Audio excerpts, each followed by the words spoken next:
Hello students, welcome to my YouTube channel Sahaj classes. तो आज इस वीडियो में हम जो क्लास 10th का जो मैथ का चैप्टर है 14 प्रोबेबिलिटी, उसकी जो एक्सरसाइज है 14.1 उसका क्वेश्चन फर्स्ट डिस्कस करेंगे। तो इसमें हमें क्या पता होना चाहिए, प्रोबेबिलिटी को डिस्कस करने से पहले इसकी दो तीन चीज़ें ही हैं। पूरा चैप्टर है वो दो तीन चीज़ों पर ही बेस्ड है। अगर आपको ये चीज़ें अच्छे से आ जाएंगी तो आप अच्छे से इन सम को निकाल पाओगे।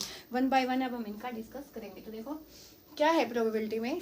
यहाँ पे सबसे पहली बात कि यहाँ पे किसी भी इवेंट के होने या ना होने की जो प्रोबेबिलिटी होती है वो हमेशा ही क्या होगी, 1 होगी। कि अगर कोई इवेंट है वो होना है या तो नहीं होना है, उन दोनों की प्रोबेबिलिटी मिलके हमेशा 1 होगी। कोई भी इवेंट है या तो वो हो सकता है, उसकी संभावना ये है कि वो होएगा, या तो ये संभावना है कि वो नहीं होगा। तो दोनों के मिलके प्रोबेबिलिटी है वो हमेशा ही क्या रहेगी, 1 होगी। उसके बाद सेकेंड क्या है, प्रोबेबिलिटी को निकालने का जो फॉर्मूला होता है वो क्या होगा, नंबर ऑफ पॉसिबल आउटकम्स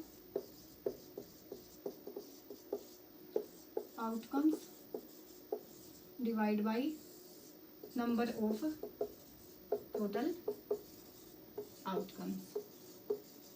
एक ये फॉर्मूला है, इसका आपको पता होना चाहिए। मेन तो यही है कि अगर यहाँ पे क्या है कि प्रोबेबिलिटी को होने या ना होने की जो वैल्यू है वो 1 होएगी। उसके बाद फॉर्मूला क्या होता है, number of possible outcome divide by number of total outcome. तो इस वीडियो में हम इसका क्वेश्चन फर्स्ट डिस्कस करेंगे।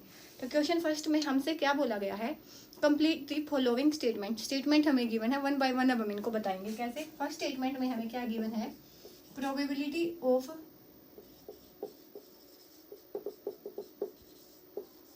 N event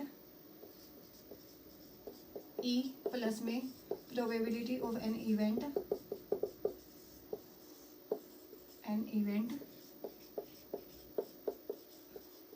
not A is equal to किसके होगी। तो यहाँ पे हमने सबसे पहले ही डिस्कस किया था कि किसी भी इवेंट के होने की प्रोबेबिलिटी और ना होने की दोनों को मिलकर अगर प्रोबेबिलिटी हम बताएंगे तो वो हमेशा किसके इक्वल होगी, 1 के इक्वल होगी। तो फर्स्ट क्या आ जाएगा, 1 कि कोई भी इवेंट है वो होएगा या नहीं होएगा, इसके दो ही चांसेस है, या तो वो होगा या तो वो नहीं होगा। तो उसकी जो प्रोबेबिलिटी है वो हमेशा क्या रहेगी, 1।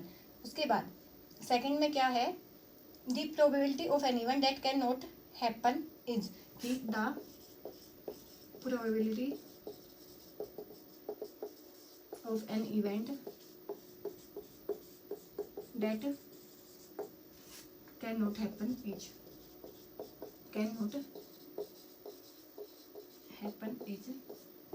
such an event is called blank event। तो probability of an event that cannot happen, ऐसा जो इवेंट है जिसकी प्रोबेबिलिटी जो होगा ही नहीं, उसकी प्रोबेबिलिटी हमें बतानी है। कोई इवेंट है जो होगा ही नहीं, हैपन ही नहीं होगा, तो उसकी जो प्रोबेबिलिटी होगी वो क्या होगी, 0 होगी। और अगर प्रोबेबिलिटी ही 0 हो गई तो वहाँ पे जो उस इवेंट है उसको हम क्या बोलेंगे। अगर कोई इवेंट होगा ही नहीं, उसकी प्रोबेबिलिटी होने की 0 है, तो उसको हम क्या बोलेंगे, इम्पॉसिबल इवेंट। तो इसका क्या आ जाएगा, इम्पॉसिबल इवेंट है वो हम इसको बोलेंगे। तो यहाँ पे अब हम इसके चलते हैं थर्ड पार्ट पे। थर्ड में क्या है कि probability of an event, the probability of N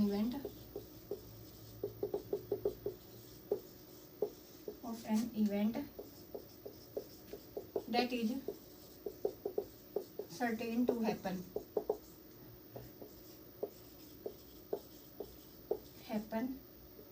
such an event is called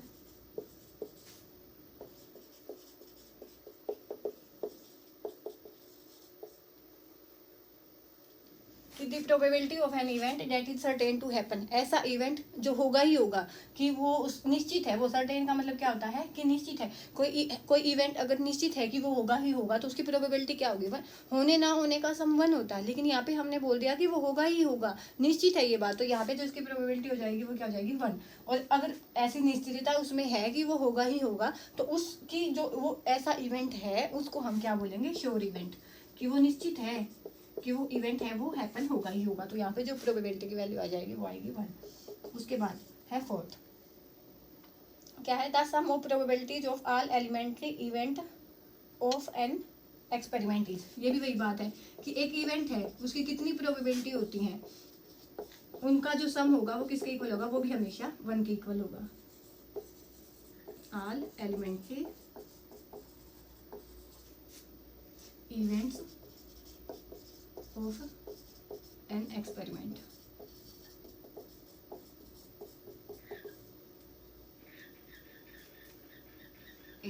कि कोई भी एक इवेंट है उसके जो जितनी भी प्रोबेबिलिटी उसके होने के चांसेस है, उन सब का अगर हम सम करेंगे तो वो सम किसके इक्वल आएगा, वो सम आएगा 1 के इक्वल। तो ऐसे हम इसको बता सकते हैं। अब है जो पहले सम का, वो है लास्ट पार्ट जो भी है 5th पार्ट इसका।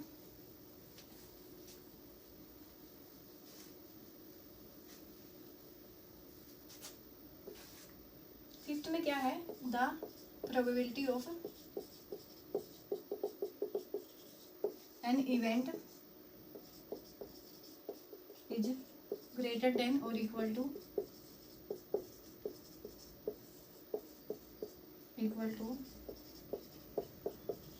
blank and less than or equal to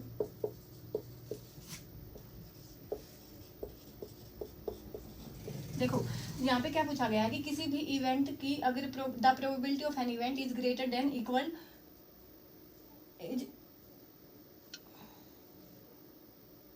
greater than और इक्वल टू, यहाँ पे हम लिखेंगे और ग्रेटर देन और इक्वल टू, कि कोई भी इवेंट है उसकी प्रोबेबिलिटी या तो ग्रेटर होगी या तो इक्वल होगी। वो किसकी होगी, देखो हमें पता है कि कोई भी इवेंट होगा उसकी जो प्रोबेबिलिटी 1 होगी, ठीक है। अगर वो इवेंट नहीं होगा तो उसकी प्रोबेबिलिटी 0 होगी, अगर कि वो होगा ही नहीं। तो प्रोबेबिलिटी हमेशा 1 से बड़ी नहीं हो सकती। तो अगर यहाँ पे बात है बड़े होने की और इक्वल होने की, तो यहाँ पे क्या आ जाएगा 0, क्योंकि 1 से बड़ी प्रोबेबिलिटी वहाँ पे नहीं हो सकती। तो ऐसे हम इसका पता लगा सकते हैं कि कोई भी इवेंट कि अगर हम यहाँ पे प्रोबेबिलिटी की डिसाइड करेंगे तो 1 से बड़ी कभी भी नहीं होगी। तो यहाँ से ग्रेटर देन है यहाँ पे तो 0 से बड़ी हो सकती है, लेकिन 1 से बड़ी नहीं होगी।